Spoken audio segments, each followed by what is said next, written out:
चौहान जी, आप लोग भी इन्हीं की राह पर निकल पड़े। कर्नाटक में हमने देखा था आप लोग भी फ्रीबीज, ये फ्रीबीज का खेल जिस तरह से चल रहा है। देखिए, मैं आपका वो तो बाद में ज्यादा, तो पहले दिल्ली की जनता की बात कर ले। आज अरविंद केजरीवाल और भाजपा ने दिल्ली की जनता को ठीक उसी तरह से बना दिया जैसे गन्ने के कोल्हू के दो पार्ट होते हैं, एक भाजपा का और एक आपका, और गन्ना उसके अंदर डालो, उसका जूस निकलता रहता है, जूस के छींटे निकलते हैं। और एक तरफ से अरविंद केजरीवाल जी भाजपा पे आरोप लगाते हैं और भाजपा दूसरी तरफ से अरविंद केजरीवाल पर आरोप लगाती है। लेकिन दिल्ली की जनता को लूटना और उसका जूस निकालने में दोनों कम नहीं है। मुद्दे की बात यह है कि आप कहते हो 200 यूनिट फ्री मिल रही है, कितनों को मिल रही है आप तक आज डिक्लेयर नहीं करा। जिस बात को मैंने कहना था, हमारे बड़े भाई ने बताया कि शीला दीक्षित जी के टाइम पर जिस देशों के अंदर जिस मुद्दे के ऊपर आप कह रहे हो कोयला महंगा, उसका उत्तर हमारे हाथ में था।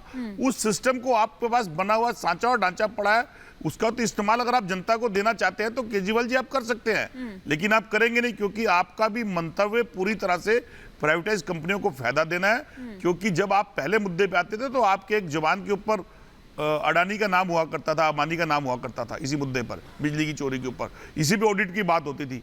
लेकिन जब से आप सरकार पे आए हैं, मूक बन के रह गए, कहीं ना कहीं दोनों मिलकर ठीक आपका नीति के हिसाब से पूरी तरह से दिल्ली की जनता के ऊपर एक लोड डाल रहे हैं। और 200 यूनिट का एक नहीं तो डाल भी एक सेगमेंट के ऊपर रहे ना, एक सेगमेंट के ऊपर, क्या वो वोटर नहीं है? प्रेम कुमार जी से मैं यहाँ पर थोड़ा सा केवल एक लाइन देखिए, शीला दीक्षित की पराजय केवल बिजली के बढ़े हुए बिलों के कारण हुई थी और अरविंद केजरीवाल बिजली बढ़े हुए बिलों के प्रमुख नेता के रूप में उभरे थे और ये बड़ा मुद्दा था। और आज वही काम अरविंद केजरीवाल की सरकार कर रही है, तो आप सोचो ये कितना बड़ा पाखंड और धोखा है दिल्ली की जनता के साथ फ्रीबीज के नाम पर। प्रेम कुमार जी, देखिए, मैं तो सुन रहा हूं बीजेपी को भी और आम आदमी पार्टी को भी, दोनों एक सिमिलर टाइप का तर्क देते हैं।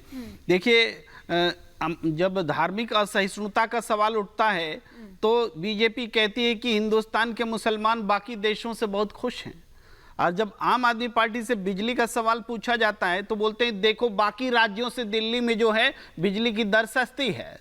दोनों का जवाब एक जैसा है। अरे ये दोनों स्थितियां आपके कारण हैं क्या? क्या हिंदुस्तान के मुसलमानों को बीजेपी ने खुश रख दिया कि आम आदमी पार्टी ने ये बिजली की दरें जो है सस्ती कर दी?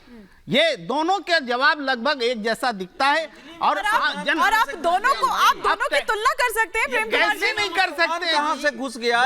दोनों अपने बचाव से ये कैसी विकृति है कि बिजली के बिल को आपने जनता हमारे तर्कों को समझ रही है। अरे आप एक पत्रकार हैं, देश में बिजली के बिल का सांप्रदायिकरण आप करते हैं, टेलीविजन पर बैठ के थोड़ी अपनी समझ में पॉजिटिविटी लाइए।